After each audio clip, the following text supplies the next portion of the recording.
Narrated Abu Huraira. A man came to the Prophet and said, I had sexual intercourse with my wife on Ramadan, while fasting.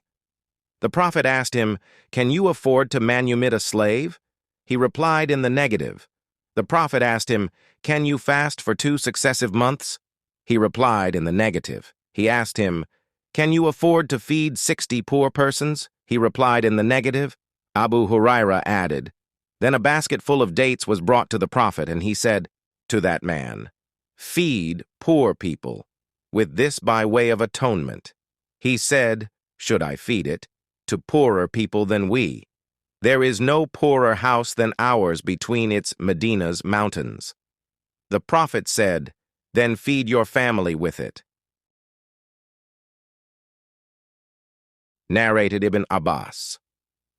Allah's apostle set out for Mecca in Ramadan, and he fasted, and when he reached al-Qadid, he broke his fast, and the people with him broke their fast too.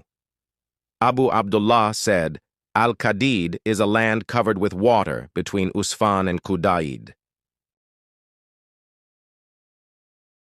Narrated Mutarif from Imran ibn Hussein, that the Prophet asked him, Imran, or asked a man, and Imran was listening, O Abu so-and-so, have you fasted the last days of this month? The narrator thought that he said the month of Ramadan. The man replied, No, O Allah's apostle. The Prophet said to him, When you finish your fasting of Ramadan, fast 2 days in Shawwal.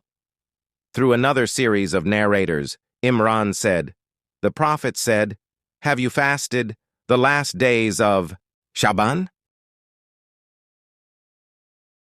Narrated Abu Huraira.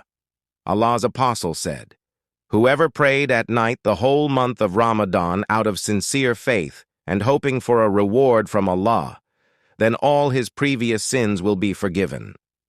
Ibn Shihab, a sub-narrator, said, Allah's apostle died, and the people continued observing that, i.e., Nawafil offered individually, not in congregation, and it remained as it was during the caliphate of Abu Bakr and in the early days of Umar's caliphate. Abdurrahman bin Abdul Qari said, I went out in the company of Umar bin al-Khattab one night in Ramadan to the mosque and found the people praying in different groups, a man praying alone, or a man praying with a little group behind him. So Umar said, In my opinion, I would better collect these people under the leadership of one Qari, reciter, i.e., let them pray in congregation. So he made up his mind to congregate them behind Ubay bin Ka'b. Then, on another night I went again in his company, and the people were praying behind their reciter.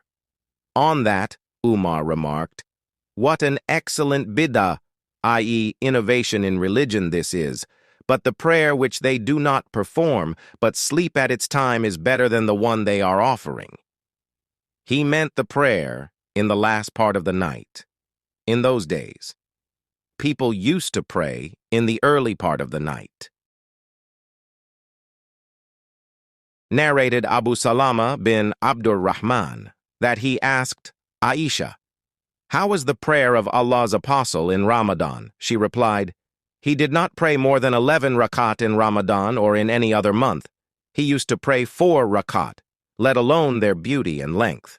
And then he would pray 4, let alone their beauty and length. And then he would pray 3 rakat, witr.